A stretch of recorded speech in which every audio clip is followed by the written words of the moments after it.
Hi, I'm Reader Emerald Lotus. Welcome or welcome back. Today we're exploring the Rooted Woman Oracle by Sharon Blackie and illustrated by Hannah Willow. This deck was released in January 2024 through Hay House Publishing, but it is a new deck to me and I wanted to check it out with you today. I asked on Instagram stories and had a bunch of you who wanted a review on this one, so let's get into it because it's actually quite a unique oracle deck. So we've got 53 cards in this deck, and the deck itself is based off the book by the same author, If Women Rose Rooted. And I'm curious if any of you have read the book, but I'll leave it linked along with the deck in the description. Now, if you are Celtic or you resonate with Celtic mythology or culture, this deck will be of special interest, I'm sure. Normally, I just jump in and flip through the cards, but quickly I'll show you that this is organized into 3 different suits. So first off, we've got 17 cards to represent places, 17 more cards that represent allies. And of course, we'll get a closer look at every single card when we get to the flip through.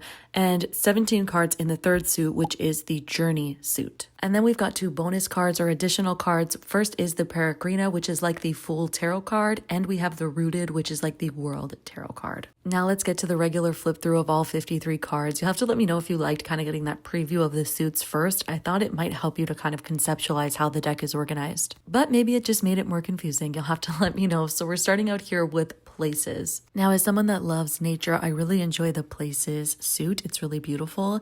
And the intention is that for our ancestors, the sacred wasn't somewhere else. It wasn't up there. It was embedded in the earth. This suit represents the archetypal and symbolic qualities of specific landscapes found throughout Europe. And alongside these physical landscape cards, there are also 3 additional cards that are considered to be the otherworldly locations. And essentially the otherworldly locations or the other world in this deck is like the spiritual, the ether. It's sort of that godlike energy that's all around us, within us, as above, so below type thing. It's very esoteric. Now, one of the key features of this deck is that as you work through every single card, you're going through the heroine's journey. The deck creator believes that we as women are meant to make this journey that really plants us in the wider world where we belong, where we're both grounded, yet seen and connected with spirit. Kind of similar to the Fool's journey through the major arcana in the tarot, but this one is strictly for the rooted woman. And so this suit of allies really features women from myth and folklore who represent archetypal roles and qualities that are helpful along the way as we go through the heroine's journey. And if you're like me and you don't recognize some of these women, I'll let you know that the guidebook is a really phenomenal resource to learn about them, where they come from, and their intention. It would also make a really great jumping off point to dive deeper into the folklore of each of these women. So it would be a really great study deck to work with as you connect deeper with archetypes of the women. And now we enter the third suit, which is the journey. This is a really cool one.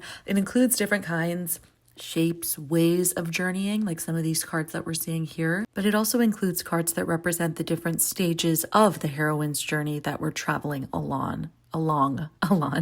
It's early in the morning when I'm filming this, and I always try not to make YouTube videos early in the morning because my brain is like mush when I wake up. But here we are.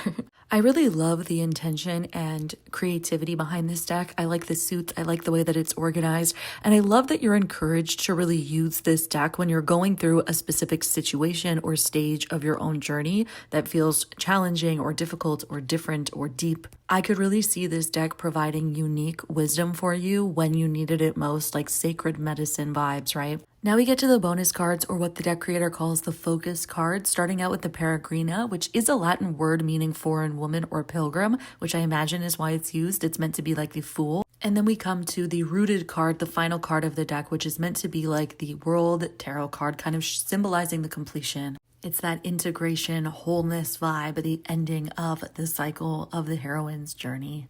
So you'll have to let me know what you think about this deck. Do you own it? Would you work with it? What do you think of it? I'm really excited to work with this one.